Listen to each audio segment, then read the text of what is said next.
You know, I tell people too that I understand that Plymouth and Medicine Lake might lean a little to the right, but we don't lean far right.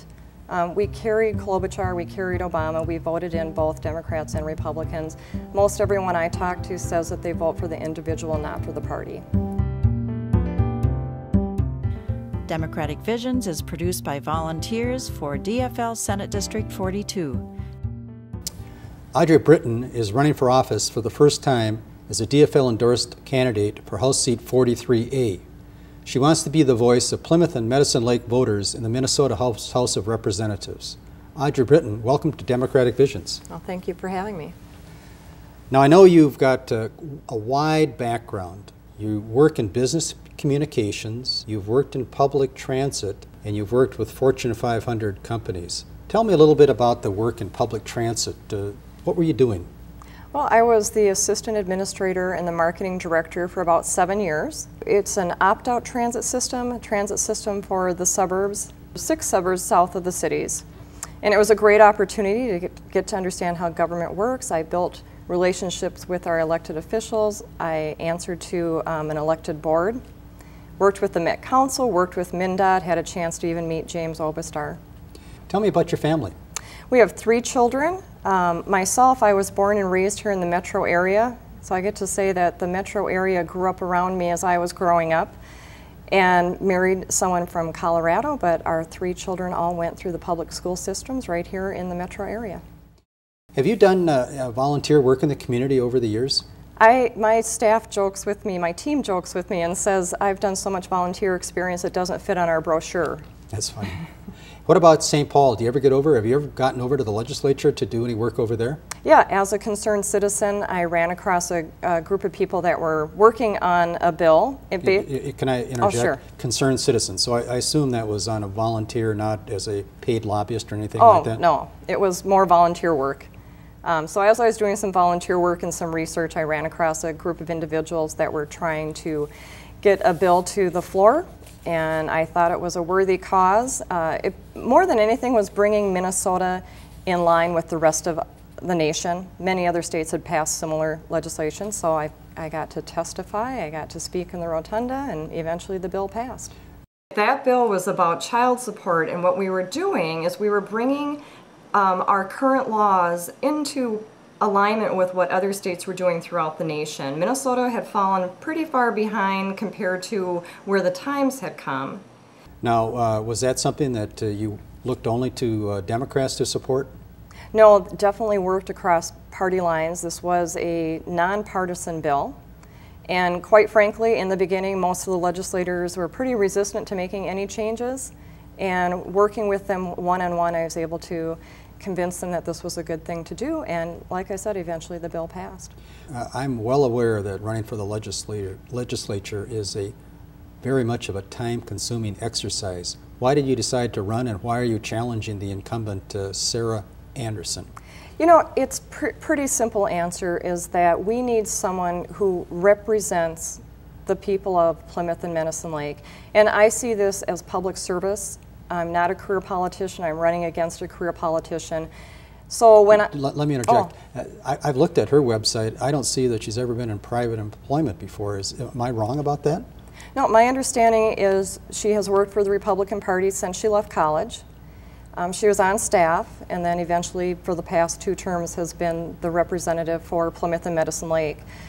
I listened to the citizens. I took a look at the voting record. I've been sending a lot of people to the votesmart.org website where people can see the voting record, and it doesn't seem to be a representative of the people in Plymouth and Medicine Lake. You know, my perception is that this is someone who is a party line voter, someone who's working for the political party versus working for the residents of Plymouth and Medicine Lake. You know, I tell people too that I understand that Plymouth and Medicine Lake might lean a little to the right, but we don't lean far right. We carried Klobuchar, we carried Obama, we voted in both Democrats and Republicans. Most everyone I talk to says that they vote for the individual, not for the party. I'm aware, I believe, of some instances where the incumbent, Ms. Anderson, displayed a lack of civility. Are you familiar with that?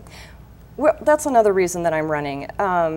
My understanding is people are pretty sick and tired of the partisan bickering that's going on, the lack of civility on the floor, and when I talk to my future constituents, they do tell me that they don't approve of some of the behavior that they've seen. I happened to be on the floor the day that some of this happened. My partner in the district, John Benson, on the 43B side, got me a House pass, so I was sitting on the floor, and it's one of those things. Just happenstance being there? Happenstance to be there the day that she stood up and used a phrase, sit down and shut up. And I want to be clear, she didn't direct that at anybody. She was talking. And when the speaker reminded everybody to watch their language and to not point out representatives by names, you know, the response was to shoot up and call someone out by name. Once you're in St. Paul, what do you intend to focus on in the legislature? Are there particular areas that you'd like to serve on committees over there on? Education is a big concern in my district, and we all know that for every dollar you put into education, you get $16 returned on that investment. At the same time, I also see that we need to make sure that there's accountabilities and, again, effectiveness and efficiencies. I have an advisory board put together that consists of a school board member, a teacher, an administrator, and a principal, and I've been talking with them quite a bit, and all of them can see ways that we could make improvements. What about the prime focus here in the state of Minnesota, which is jobs? We are definitely talking about jobs in the economy, and one of the focuses our campaign has is on small businesses. They employ more people than the Fortune 500s combined. They tend not to lay off during recessions. They tend to pay higher, and they have the vast majority of our patents come out of our small businesses. So they are our innovators, and they definitely need to be part of the conversation when we're looking at jobs in the economy. Well, you come from a small business background, do you not? I do. So I would think that you would have an opportunity to be quite an effective spokesperson for small businesses. Yes, I feel I do. I own a small business. My husband owns a small business. Neighbors behind us own a small business. Neighbors next to us own a small business. So we go out. These are in books, obviously. Those little. I am having a blast running for office. The best thing about it is talking to the voters one-on-one, hearing from them directly, and learning a lot. You know, if I'm on this side of the street, and you're on this side, we both end up here. How do you intend to transfer your passion about fiscal responsibility into effective leadership over in St. Paul? Anyone that has a business background understands that you can't take a one-tier approach to balancing a budget. It's not about just raising taxes. It might not be about raising taxes at all. You know, we need to look at everything. We need to look at spending. We need to look at efficiencies and effectiveness. We need to look at our revenue. Nobody in business would say, well, our budget is out of whack, so let's just increase our prices. Or our budget is out of whack, so let's just cut spending. We need someone who's willing to take a more comprehensive approach, and quite frankly, we also need to have someone who's going to take a collaborative approach to this as well.